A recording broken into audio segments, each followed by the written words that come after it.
Hey, welcome to Cedar Lane Grove. And in this series on missional prayer, in this session we're talking about Daniel chapter 9. And in Daniel 9, there is a remarkable prayer. It comes on the lips of Daniel himself. And Daniel is a Jew living during the time of the exile. And that means that he has been taken to Babylon. And Daniel is really this wonderful character because while he's in Babylon, all these stories revolve around him and his friends and their insistence on being faithful to God, even in the midst of pagan culture that is begging them to conform and begging them to adapt to their ways and their theology and their understanding of the creation. And Daniel and his friends consistently refuse to do that. And there's this wonderful moment in late in the story where Daniel is realizing that it's close to the time of for the exile to come to an end. And he has this wonderful prayer. And in this prayer, there's so many facets that are just wonderfully instructive for us as the people of God. But one facet that I really want to focus on in this moment is that Daniel prays with this wonderful sense of time. The more I reflect on that, I think it's an important element for us to consider when we are seeking to become more prayerful people or to learn to pray in a more missional way. In other words, when we're learning to pray in such a way that it deepens our understanding of our own participation in the mission of God, where it is the prayer itself is a way of joining God in God's work and opening ourselves up to the awareness of what God's doing in the world. One really important consideration that we don't think about a lot is a sense of time in our prayer. Now, I'm not saying a sense of how long we should pray, like we should pray short prayers or we should pray really long prayers or pray at a certain time of day or anything like that. What I mean by a sense of time is Daniel is aware of his moment in the story of God. And as he prays, the whole prayer is occasioned by his realization from reading Jeremiah that it is really close to the end of this 70-year period between when the people were taken into exile and where God had promised to redeem the people from their exile. And so Daniel realizes that he is living in this moment where something fantastic is about to happen.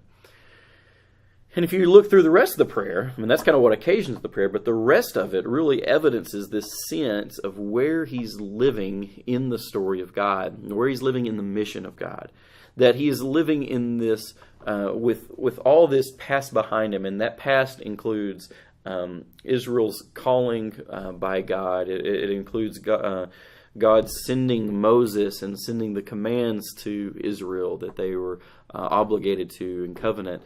It includes all the stuff in the past. Also includes the unfaithfulness of Israel to keep the covenant of God, and then God's decision to send them into exile because of their unfaithfulness.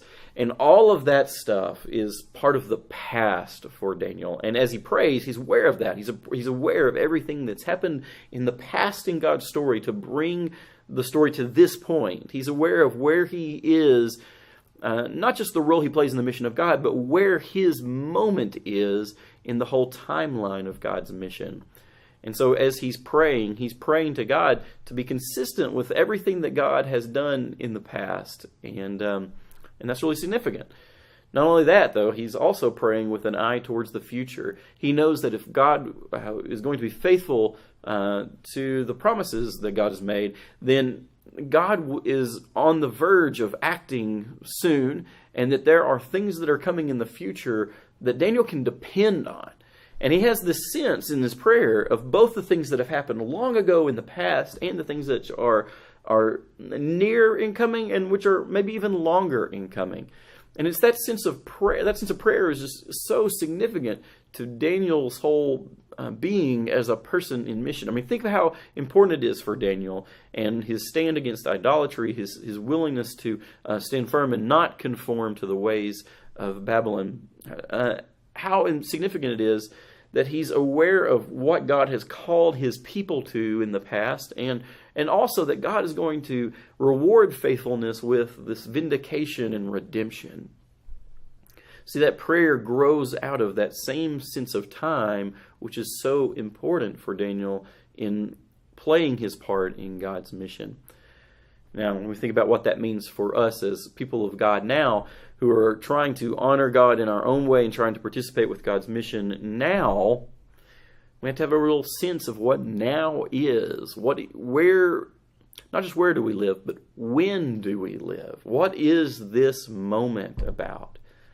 In some sense, we have to have an idea about everything that's gone before us, from the time of creation all the way up through God's the corruption of creation and God's covenant with Abraham and then Abraham's descendants.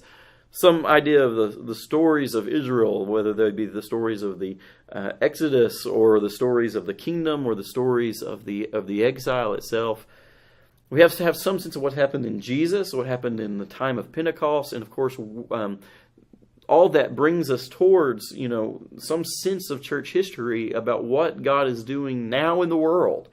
That if God is still active in the world, what is God doing? What is this moment about?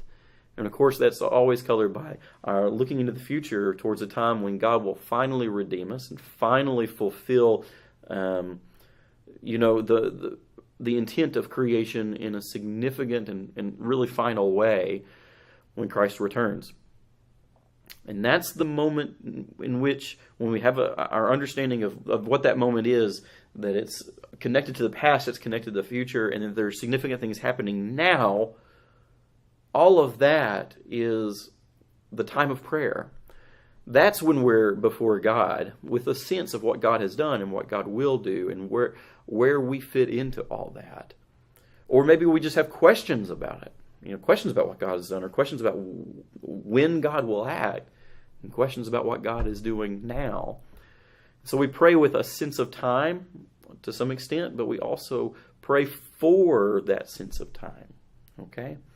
Our communication with God is about, in the view of God's past and God's future, what is God's now? How do we figure it out?